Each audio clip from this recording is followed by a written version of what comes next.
नमस्कार। जय श्री कृष्ण। आपका स्वागत है आज दूसरे सेशन में श्रीमद् भगवत गीता श्रीमद् भागवत कथा का। अभी हम श्रीमद् भागवत का हाथ में पढ़ रहे हैं और उसका तीसरा अध्याय शुरू कर रहे हैं। श्री सनत कुमार जी द्वारा कही गई श्रीमद् भागवत सप्ताह की विधि एवं फलश्रुति, तीसरा अध्याय। श्री सनत कुमार जी बोले, हे नारद, हरिद्वार में गंगा तट पर इस श्रीमद् भागवत का यज्ञ को करना उचित है। वहाँ ज्ञान यज्ञ के इच्छुक अनेकों ऋषि मुनि रहते हैं। उस स्थान पर इस ज्ञान यज्ञ को करने से भक्ति का सब दुख दूर हो जाएगा और ज्ञान वैराग्य जाग उठेंगे। नारद जी ने कहा, हे भगवान, आपके बिना वह यज्ञ पूर्ण नहीं होगा, अतः मेरी विनय को स्वीकार कर आप भी वहां पधारने की कृपा करें। तब नारद जी का कहना मानकर चारों भाई उनके साथ हरिद्वार की ओर चल दिए।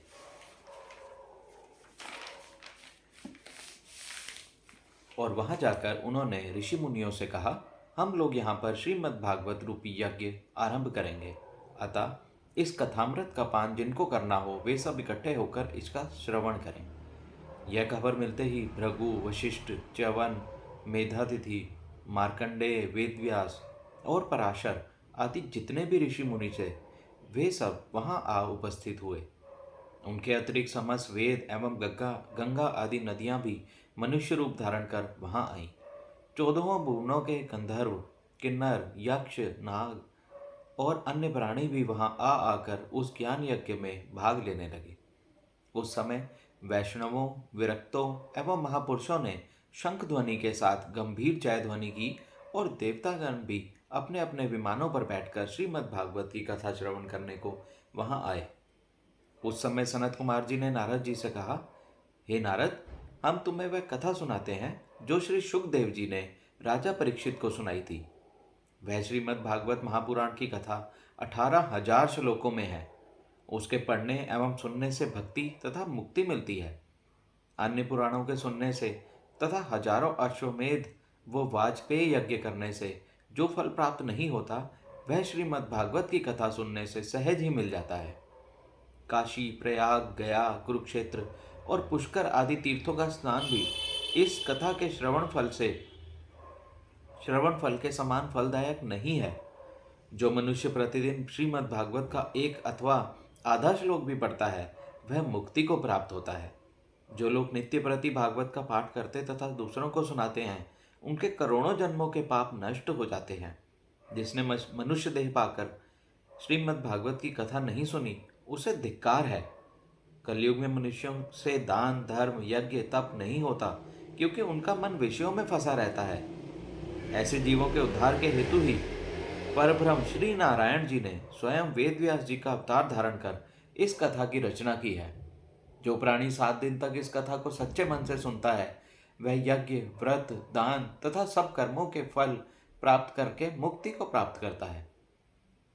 इस श्रीमद् भागवत के 11वें स्कंद में कहे हुए ज्ञान को भगवान श्री कृष्ण जी के मुखरविंद से सुनने के पश्चात उद्धव ने जब यह जाना कि अब कलयुग आने वाला है, तब उसने भगवान श्री कृष्ण से यह प्रार्थना की कि हे देवेश, आप तो बैकुंठ धाम को जा रहे हैं, अब सांसारिक जीवों का उद्धार कैसे होगा। तब त्रिलोकीनाथ ने कहा, हे उद्धव, तुम तो बद्रिकाश्रम में जाकर तप करो, जिससे तुम्हारी मुक्ति हो जाएगी और मेरे जाने के पश्चात श्रीमद् भागवत रूपी मेरी प्रतिमा इस जगत में विद्यमान रहेगी और जो प्राणी इस श्रीमद् भागवत को मन लगाकर पढ़ेगा या सुनेगा उसे मेरे दर्शन प्राप्त हो जाएंगे। इस सप्ताह पारायण कथा को भव सागर के दुखों से छुड़ाने वाली समझना चाहिए। इसके अतिरिक्त और कोई वस्तु मनुष्य को माया रूपी जाल से छुड़ाने में श्रेष्ठ नहीं है। चौथा अध्याय, आत्मदेव ब्राह्मण सहित धुंधली और धुंधकारी एवं गोकर्ण की कथा। मैं चौथा अध्याय शुरू करें उससे पहले रिमाइंड कराना चाहता हूँ कि इस चैनल को सब्सक्राइब कर लें और इस वीडियो को शेयर जरूर करें। धन्यवाद। शुरू करते हैं चौथा अध्याय। सूत जी ने कहा, हे शौनकादि, जब सब वैष्णव और ऋषि मुनि सप्ताह पारायण की कथा सुनकर ध्यान मग्न हो गए उस समय पीताम्बरधारी, करघनी, मुकुट, कुंडल तथा रत्न जटित आभूषणों से युक्त मस्तक पर केशर का तिलक लगाए श्री मुरली मनोहर ने त्रिभंगी छवि धारण कर उद्धव आदि सखाओं को संग ले उस ज्ञान यज्ञ में जाकर सबको अपने दर्शन देकर कृतार्थ किया। उस कथामृत के को कानों द्वारा सुनकर भक्तजनों के हृदय में जो श्यामल मूर्ति निवास कर रही थी वह सब साकार रूप धारण कर नेत्रों के आगे आ गई। तब उन श्री कृष्ण जी का दर्शन करके सभी लोग अपने को धन्य समझने लगे और सबने विधि पूर्वक प्रभु का पूजन करके उन्हें साष्टांग प्रणाम किया। उस आनंद को देखकर नारद जी ने सनत कुमार जी से कहा, हे भगवान, आपने जो कथा कही उससे जिसने सुना उसी ने मुक्ति पाद पाया। इससे अब आपका महात्म्य इसका महात्म्य भी कहने की कृपा करें। श्री सनत कुमार जी कहने लगे, हे देवर्षि नारद, कलयुग के जो महापापी मनुष्य हैं वे भी इस सप्ताह यज्ञ को सुनने से पवित्र होकर मुक्ति पद को पाएंगे। इस संबंध में हम तुमको एक प्राचीन कथा सुनाते हैं, उसे सुनो। दक्षिण दिशा में एक तुंगभद्रा नाम की नदी है। उसी नदी के किनारे एक गांव में आत्मदेव नामक एक विद्वान, तेजस्वी और बड़ा धर्मात्मा ब्राह्मण रहता था। उसकी पत्नी का नाम धुंधली था। वह अपने पति को बहुत दुख देती थी, किंतु वह ज्ञानी ब्राह्मण इसे ईश्वर की इच्छा समझकर उससे कुछ नहीं कहता था। वृद्धावस्था तक जब उस ब्राह्मण के कोई पुत्र न हुआ तब उसने पुत्र की प्राप्ति के लिए व्रत तथा नियम रखने प्रारंभ कर दिए और ब्राह्मणों को बहुत से दान दिए। इतने पर भी जब उसकी अभिलाषा पूरी न हुई तब वह एक दिन निराश हो देह त्यागने की इच्छा से घर से निकलकर जंगल में पहुंचा। वहां दोपहर में प्यास से व्याकुल हो वह एक सरोवर पर गया और जल पीकर बैठा बैठा सोच करने लगा। उसी समय हरि इच्छा से एक महात्मा वहां आए। आत्मदेव ने उनके तेज को देखकर बड़े आदर से उन्हें बैठाया। उस समय उस महात्मा ने आत्मदेव को शोकाकुल देखकर पूछा, हे ब्राह्मण, तुम इतने चिंतित क्यों हो रहे हो? यह सुनते ही वह विप्र नेत्रों में जल भरकर बोला, हे महाराज, मैंने पूर्व जन्म में कोई ऐसे पाप किए थे जिनके कारण इस जन्म में मुझे संतान प्राप्त नहीं हुई है। इसलिए मैं यहाँ अपने प्राण त्याग करने आया हूँ। संसार में जिसके संतान ना हो उसके धन, संपत्ति तथा वंश को धिक्कार है। मैं ऐसा अभागा हूं कि मेरी गौ भी बांझ है और जिस वृक्ष को मैं लगाता हूं वह भी फल नहीं देता है तथा बाजार से लाए हुए फल भी तुरंत सूख जाते हैं। इतना कहकर वह ब्राह्मण रोने लगा। उसको रोता हुआ देखकर महात्मा ने कहा, हे ब्राह्मण, तू निराश मत हो, मैं तेरे दुख को दूर करने का अभी विचार करता हूं। यह कहकर उस महात्मा ने ब्राह्मण की कर्म रेखा देखी और विचार करके कहा, हे विप्र, तेरे भाग में 7 जन्म तक कोई संतान नहीं है। अतः तू व्यर्थ रो रो कर अपने प्राण मत गवा। संसार में दुख के सिवाय सुख किसी को नहीं मिलता और कलयुग में पुत्र होने के किसी को सुख प्राप्त नहीं होता तथा कलयुग में पुत्र माता पिता की सेवा नहीं करते। इसलिए हे ब्राह्मण, तू पुत्र प्राप्ति की इच्छा छोड़कर श्री नारायण जी के चरणों में मन लगा। इसी से तुझे परम सुख प्राप्त होगा। महात्मा के ऐसे वचन सुनकर विप्र ने कहा, हे महाराज, इस समय तो मुझे पुत्र के सिवाय और कुछ नहीं चाहिए। आप कृपा कर मुझे एक पुत्र दीजिए, नहीं तो मैं अभी आपके सामने अपने प्राण त्याग दूंगा।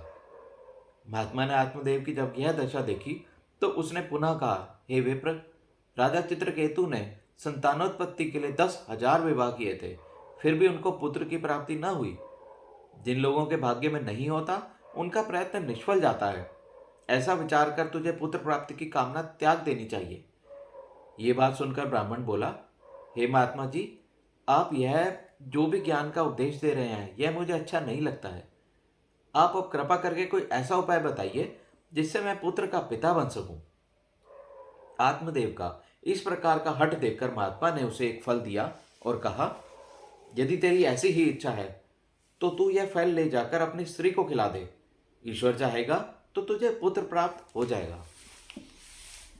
इतना कहकर वह महात्मा तो चला गया और आत्मदेव ने घर पर आकर अपनी पत्नी से कहा, इस फल के खाने से तेरे पुत्र हो जाएगा, अतः तुम इस फल को खा लेना।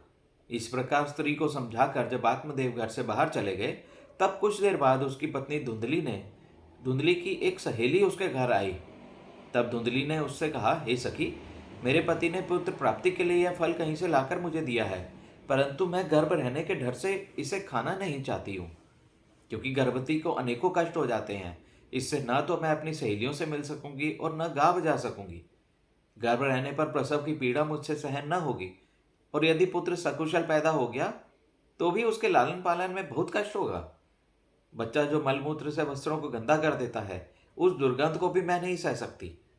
इन कष्टों को सहने से तो बांझ या विधवा रहना ही अच्छा है, क्योंकि उन्हें गर्भ का कष्ट नहीं सहना पड़ता। इस तरह की अनेक बातें अपनी सहेली से कही और उस फल को कहीं छिपाकर पति से झूठ मूठ कह दिया कि वह फल मैंने खा लिया है। कुछ दिनों बाद जब उस धुंधली की बहन उसके घर आई तो उसे उदास देखकर बोलने लगी, हे बहन, क्या कारण है जो इन दिनों तुम इतनी सुस्त और दुबली हो रही हो? तब धुंधली बोली, मेरे पति ने पुत्र प्राप्ति के लिए कहीं से एक फल लाकर मुझे खाने को दिया था, सो मैंने प्रसव पीड़ा के कष्ट को सोचकर वह फल नहीं खाया और उनसे झूठ बोल दिया कि मैंने उसे खा लिया है। अब मैं सोचती हूँ कि अपने पति को क्या उत्तर दूंगी, इसी सोच में डूबी रहती हूँ। धुंधली की बात सुनकर उसकी बहन बोली, हे बहन, तू कुछ फिक्र मत कर। मेरे 1 मास का गर्भ हो सो तू अपने पति से कह देना कि मैं गर्भवती हो गई हूँ। जब मेरे गर्भ से लड़का होगा तब मैं उस लड़के को तुझे दे दूंगी। इस प्रकार तेरे पति को कुछ भी पता न चलेगा और वह फल जो रखा है उसे अपनी गाय को खिला दे, ताकि उसे कोई देख ना सके। अपनी बहन की यह बात सुनकर धुंधली बहुत खुश हुई और उसने अपनी बहन को पति से छिपाकर अपने घर में ही रख लिया। जब उसकी बहन के पुत्र हुआ तो धुंधली ने पति से कह दिया कि मेरे पुत्र हुआ है। आत्मदेव ने यह सुनकर बहुत प्रसन्न हुआ और ब्राह्मणों तथा याचकों को बहुत सा दान दिया। उधर दूसरे ही दिन धुंधली के ने पति से कहा, मेरे दूध नहीं उतरता है। मेरी बहन के आज से 6 मास पहले एक बालक हुआ था, वह पैदा होते ही मर गया, परंतु उसके स्तनों में बहुत दूध है। इससे वह यहाँ रहकर मेरे लड़के को अपना दूध पिलाती रहे तो अच्छा है। आत्मदेव ने स्त्री को स्वीकृति दे दी। तब धुंधली की बहन वहीं प्रकट में रहकर उस लड़के को दूध पिलाकर उसका लालन पालन करने लगी। ब्राह्मण ने अपने पुत्र का नाम धुंधकारी रखा। उधर उस फल के खाने से गौ भी गर्भवती हो गई और उस गौ ने भी एक मनुष्य रूपी बालक को जन्म दिया। उस बालक के दोनों कान गौ की तरह थे और शेष सब शरीर मनुष्यों जैसा था। उसे देखकर आत्मदेव को बड़ी प्रसन्नता हुई और उसका नाम गोकर्ण रखकर अपने पुत्र के समान मानकर बड़े लाड से पालने लगे। जब दोनों बालक बड़े हुए तब गोकर्ण तो पढ़ लिखकर बहुत विद्वान तथा धर्माचारी हुआ, परंतु धुंधकारी महामूर्ख, अधर्मी और नीच निकला। वह जुआ खेलने, चोरी करने और अन्य बुरे कर्म करने लगा। वैश्यागमन में जब उसने घर का सब धन समाप्त कर दिया तब एक दिन वह अपने माता पिता को पीटकर घर से सब कपड़े तथा बर्तन ले गया और उन्हें बेचकर सारा धन वैश्या को दे आया। अपने पुत्र की यह दशा देखकर ब्राह्मण दुखी होकर रोने लगा। उस समय आत्मदेव को दुखी देखकर गोकर्ण बोला, हे पिता, संसार में दुख के अतिरिक्त सुख किसी को नहीं मिलता। आप चिंता त्याग दीजिए, क्योंकि इस जगत में राजा, प्रजा, धनी, निर्धन जितने भी मनुष्य हैं उन सबको कोई ना कोई दुख लगा हुआ है। सुख तो केवल उसी मनुष्य को मिलता है जिसने माया मोह से मन हटाकर प्रभु के चरणों में मन लगाया है। अतः आप भी स्त्री, पुत्र आदि से मोह त्याग कर भगवत भजन कीजिए, तभी आपको सुख प्राप्त होगा। गोकर्ण की यह बात सुनकर ब्राह्मण को कुछ ज्ञान हुआ। तब उसने गोकर्ण से कहा, हे पुत्र, तुमने बहुत अच्छी सम्मति दी है, परंतु मैं ज्ञान प्राप्त किए बिना वन में जाकर क्या करूंगा? अतः मेरे कल्याण का कोई उपाय तुम मुझे बताओ। यह सुनकर गोकर्ण ने कहा, हे पिता, आप अपने मन को माया मोह से हटाकर भगवान के चरणों में लगाइए और अकेले वन में जाकर भगवान का चिंतन करिए। इस साधन से आप अवश्य ही मोक्ष को प्राप्त करेंगे। गोकर्ण की यह ज्ञानमयी वाणी सुनते ही आत्मदेव ने सांसारिक माया मोह से अपना मन खींच लिया और वन में जाकर प्रसन्न चित्त से श्री हरि का चिंतन करने लगा। कुछ समय पश्चात उसने अपना शरीर त्याग कर मोक्ष को प्राप्त किया। हे प्रभु, ये सब आपके अर्पण। अब 5वां अध्याय शुरू हो रहा है।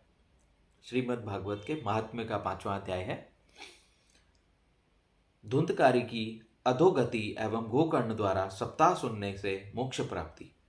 सूत जी बोले, हे शौनकादि ऋषियों, आत्मदेव के वन में चले जाने के बाद धुंधकारी ने अपने माता पिता को मार पीट कर कहा कि तू मुझे गड़ा हुआ द्रव्य बतला दे, नहीं तो मैं तेरे प्राण ले लूंगा।